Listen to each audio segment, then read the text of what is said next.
These babies are among the first to be born in 2025. You're just all the cuteness. But this new year also brings a new generation. Known as Generation Beta. Generation Beta. Generation Beta. My wife and I are expecting a baby May 30th of 2025. How are you feeling about your baby being part of Generation Beta? Oh, I think it's pretty exciting that, my child will be born in like the second quarter of the century. And I wonder how advances in technology and culture will impact, his life. Every generation has their defining moments and stereotypes. Baby boomers born in a wave after World War II lived through the Civil Rights Movement, Vietnam, and the Cold War, now entering their golden years. Gen X, the 65 million latchkey kids defined by MTV, the fall of the Berlin Wall, and rebellion. The millennials, growing up on a new thing called the internet, 9/11, and coming of age during the Great Recession, but often stereotyped as entitled. Gen Z, masters of social media, who experts say struggle with tradition, their formative years fractured by the pandemic. And Gen Alpha, still kids, some obsessed with skincare, some actually moving away from social media, but still introducing us all to terms like Skibbity Riz Ohio. Skibbity Sigma with Riz in Ohio.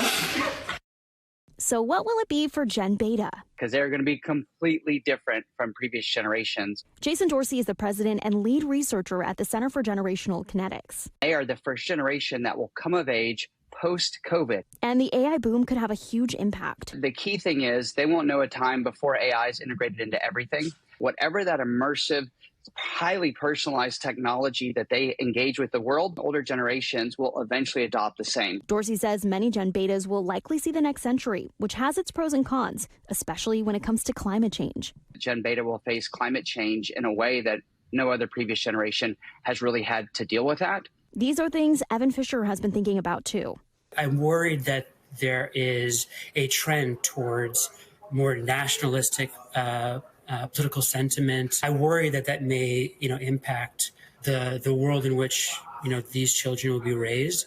I also think that there's probably going to be a risk that climate change will really come to a head. And how does that make you feel as a new parent, knowing that your child will likely be facing some of those challenges?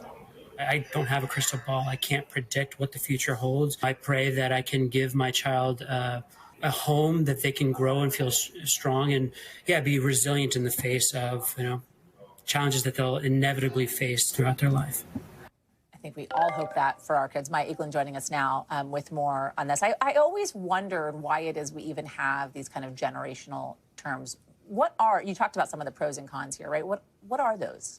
Yeah, so Pew Research is one of the institutions moving away from these generational labels, and they say it's because some of them can really perpetuate harmful stereotypes. They don't take into account race, gender. Sometimes they don't even talk about socioeconomic status. Yeah. And so on the other side of that, the researcher I spoke to, Jason Dorsey, for this reporting, said that they can provide helpful context clues to kind of understand and empathize with a shared experience that a group of people are having in a certain time period. And what does Skibbity do Rizzo? Skibbity Riz Ohio. Skibbity Riz Ohio, like Ohio, the state? like the state. Okay. It stems from a meme around a toilet. I'll let you watch that video after the show. Okay. But people use it as like a filler word, or it can mean like super cool or something like that. Would my 6- and 8-year-old know it? They should know it, if not have heard it at school. I'm going to see them tonight and be like, Skibbity Riz Ohio. Yeah.